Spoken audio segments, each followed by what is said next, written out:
ભિંડોલ ગામે શાળાનું લોકાર્પણ।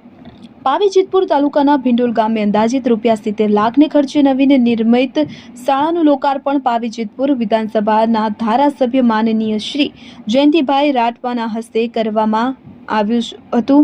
લોકાર્પણ પ્રસંગે ધારાસભ્ય જયંતિભાઈ રાઠવાએ જણાવ્યું કે આ શાળા માત્ર ભવન નથી પરંતુ સરસ્વતી દેવીનું મંદિર છે। ગામ લોકો બાળકોના અભ્યાસ પ્રત્યે વધારેમાં વધારે રસ દાખવી તેમને પ્રોત્સાહિત કરે કે જેથી છોટાઉદેપુર જિલ્લો સામાજિક, શૈક્ષણિક અને આર્થિક ક્ષેત્રે આગળ વધે। તેમણે રાજ્ય સરકાર દ્વારા વિસ્તારમાં હાથ ધરાયેલા વિવિધ વિકાસ કાર્યોની ચર્ચા પણ કરી।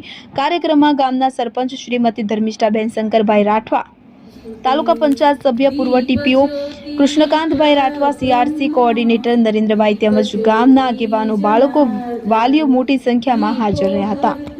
ઇમરાન મિર્ઝા, છોટાઉદેપુર।